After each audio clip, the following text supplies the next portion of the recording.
So starting with today's example, which is 12-3. During a test, a rocket is traveling upward at a speed of 75 meters per second, and when it is 40 meters from the ground, engine fails. So आपके पास इस case में हो क्या रहा है कि a rocket is traveling at a speed of 75 meters per second when it is at point A, and this point A is basically 40 meters above the ground. Now this rocket is traveling under the action of its engine power. Engine power के action में ये travel कर रहा है upward. Point A के ऊपर आके क्या होता है कि इसके इंजन जो है वो फेल हो जाते हैं. So when it is at point A it's engine fails. So because of its inertia ये किसी मैक्सिमम हाइट तक जाएगा, and once it has attained that maximum height, उसके बाद फिर ये दोबारा नीचे की तरफ आके ग्राउंड को हिट करेगा. So you need to determine the maximum height reached by the rocket. So if I take that maximum height point as point B, so I need to determine कि कितने maximum height तक ये rocket जो है it is going to rise. और उसके बाद जो दूसरी चीज इसमें find करनी है, we need to find कि what is the velocity of this rocket just before it hits the ground. That is, once it travels back to point C जो कि आपका ground वाला point है, point C तक पहुंचते पहुंचते what is going to be the velocity of this rocket, or in other words, with which velocity this rocket is going to hit the ground. Once it hits the ground, उसके बाद तो फिर सारा दायरा motion खत्म हो गया, velocity भी जीरो हो गई और बाकी चीजें भी जीरो हुई. But you need to determine the velocity of this rocket just before hitting the ground. These are the two things which we need to determine: the maximum height as well as the velocity with which it hits the ground. While in motion, this rocket is subjected to a constant downward acceleration due to gravity. Neglect the effect of air resistance. So we can consider it as a free falling object from point A to point B, and then from point B to point C as well. इससे पहले कि हम इस चीज का solution करें, if you remember हमने जो लास्ट एग्जाम्पल की थी, the car was traveling in a straight line motion. उसमें आप जब भी ये काइनेमेटिक इक्वेशंस अप्लाई कर रहे हो, whether they are general kinematic equation और इक्वेशंस ऑफ कांस्टेंट एक्सेलरेशन, आप काइंडली अपनी एक्सिस कन्वेंशन उन इक्वेशंस के साथ लाजमी डिफाइन किया करें. वजह क्या है कि जरूरी नहीं है कि आप हर दफा कन्वेंशनल एक्सिस ही इस्तेमाल करें, मतलब पॉजिटिव टुवर्ड्स द राइट लें या पॉजिटिव अपवर्ड लें. हो सकता है आप अपने डेटा के हिसाब से पॉजिटिव डाउनवर्ड ले रहे हो या पॉजिटिव टुवर्ड्स द लेफ्ट ले रहे हो. तो हर दफा जब आप इक्वेशंस अप्लाई करें, whether they are the general kinematic equation और equation of constant acceleration, kindly उन एक्सिस की कन्वेंशन जो है वो साथ साथ डिफाइन कर दिया करें. जो लोग यहाँ मौजूद हैं उनसे मेरा एक छोटा सा सवाल है before moving on to the solution. Suppose मेरे पास एक स्ट्रेट लाइन मोशन होता जो कि simple straight line X axis के अलोंग जो है वो ट्रेवल कर रहा था. मैं आपसे कहता कि एक पार्टिकल जो है that is located at this position coordinate and this particle is having a deceleration. जब मैं deceleration कहूँ तो acceleration is towards this axis because I am taking positive towards the meters per second square. So a particle is traveling towards the right side, but it is decelerating at a rate of -2 meters per second square. जब आप constant acceleration equation apply करते suppose इस पे, तो a की value क्या डालते हैं आप? पॉजिटिव 2 डालते हैं या नेगेटिव 2 डालते हैं? Positive 2, because I am taking positive axis towards the right, and since this acceleration is directed towards the negative axis, so जब आप वैल्यू पुट कर रहे होते a की तो आप नेगेटिव वैल्यू डाल देते. अब चूंकि हम वेक्टर्स के बजाय यहाँ अलजेब्राइक स्केलर इस टॉपिक में इस्तेमाल करें, क्योंकि सिंगल एक्सिस है, जब नेक्स्ट में 2 एक्सिस आएंगी तो फिर तो वेक्टर्स वाली कहानी आ जाएगी. तो ये पॉजिटिव नेगेटिव में भी उसका भी मैटर करेंगे, लेकिन इस वक्त ज्यादा मैटर इसलिए कर रहे हैं कि आप यूनिट वेक्टर्स वगैरह इस्तेमाल नहीं कर रहे, आप इनको साइंस से ही डिस्टिंग्विश कर रहे हैं. सो आपने एक डायरेक्शन बता दिया कि you are taking positive axis towards the right. जो जो चीजें इस पॉजिटिव एक्सिस की तरफ आ रही होंगी they are going to be taken as positive. जो जो चीजें नेगेटिव एक्सिस की तरफ आ रही होंगी they are going to be taken as negative. तो इस चीज को जहन में रखते हुए अब थोड़ा सा हम इस अपने एग्जाम्पल 12-3 के सोल्यूशन की तरफ जाते हैं. Okay, now you need to determine first of all the maximum height attained by this rocket. That is, once it reaches point B, किस position coordinate पे lie करता है. It means that you are going to apply those constant acceleration equations. किन दो points के दरमियान आप apply करेंगे first of all in equations को? एनी वन वॉलंटियर जो यहाँ मौजूद हैं? जी अब्दुल्ला। ए और बी के दरमियान अप्लाई करेंगे. So we are going to apply one of those constant acceleration equations between point A and point B.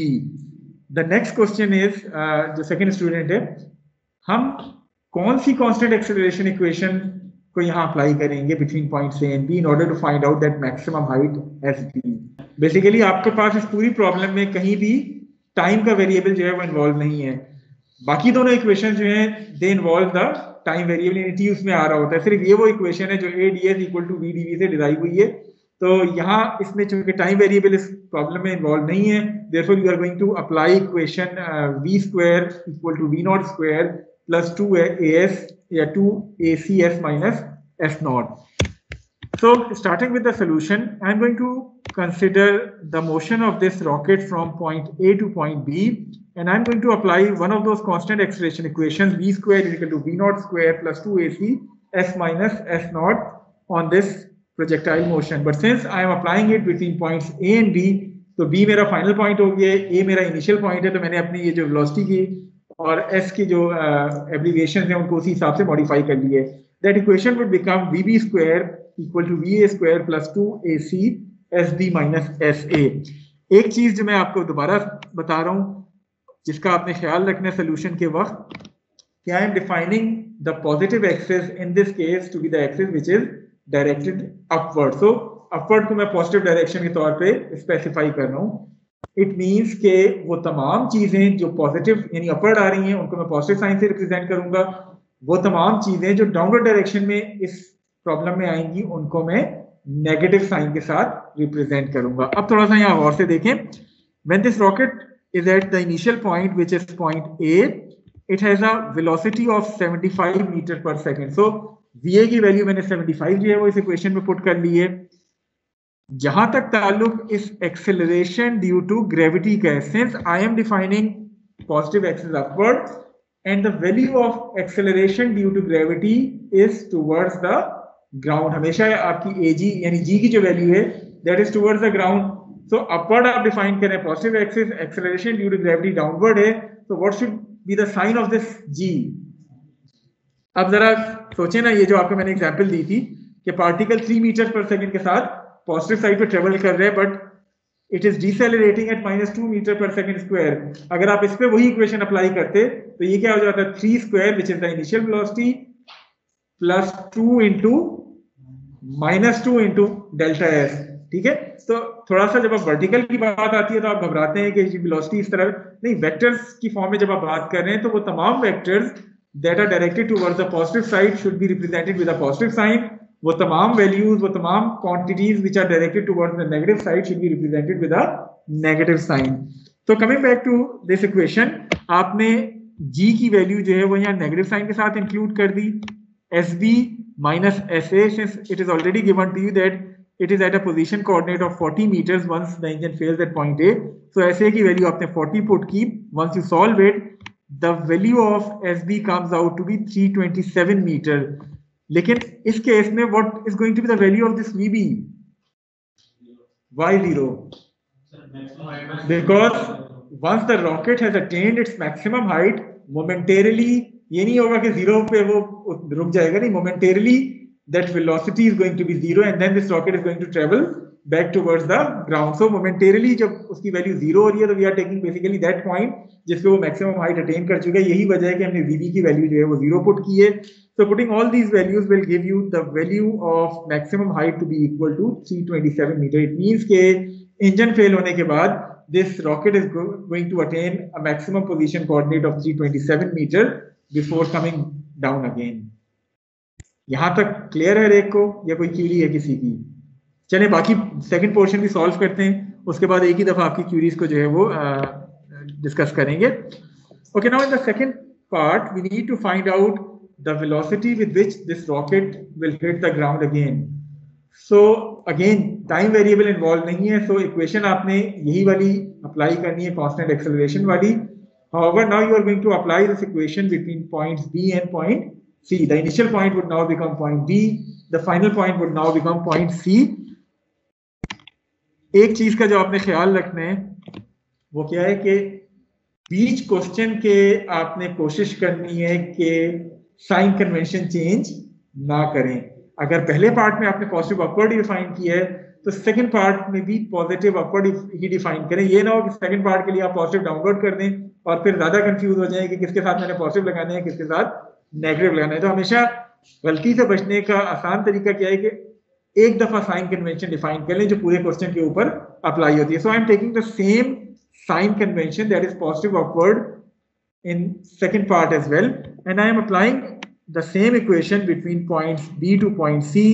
So it would become VC square equal to VB square plus 2AC SC minus SB. The velocity at point B is again taken as 0 because I am considering the point of maximum height at which momentarily this velocity is equal to 0. जहां तक ताल्लुक acceleration due to gravity का है, again axis convention वही है कि I am taking positive axis upward. So since when the rocket is moving downward और upward, in both cases g is directed towards the ground which is the negative axis. So that's why I am again taking the sign convention of g to be equal to minus 9.8 meter per second square. जहां तक ताल्लुक SC का हो गया, so since point C represents any point on the ground, so SC आपके पास 0 हो गया position coordinate. SB आप पिछले स्टेप में फॉलो कर चुके थे 327। सॉल्व इट, आपके पास ये नेगेटिव नेगेटिव एक पॉजिटिव चीज बन जाएगी। इट मींस कि VC square should be equal to some positive value. जब आप अंडर रूट लेंगे तो कितने रूट्स पॉसिबल हैं? 2 रूट्स पॉसिबल हैं, पॉजिटिव साइन और नेगेटिव साइन के साथ। Which root you are going to select? Negative. Why? Because I am taking positive axis upward, and once the rocket is traveling downward, it would have a velocity in the downward direction. That's why I am choosing the negative route. So this is the velocity with which this rocket is going to hit the ground, which is 80.1 meter per second. Magnitude उसका 80.1 है। Negative sign सिर्फ उसके direction के लिए है कि I am taking positive axis upward, so this velocity is going to be in the downward direction. अच्छा, अब alternate तरीका क्या हो सकता था जो मेरे ख्याल में आप शायद इस्तेमाल करते भी रहे हैं पुराने मैट्रिक की फिजिक्स वगैरह में? अभी एनर्जी कन्वर्जन छोड़ दें, अभी हम सिर्फ कांस्टेंट एक्सेलरेशन इक्वेशन की बात कर रहे हैं। आप ये भी कर सकते थे कि सेकंड पार्ट में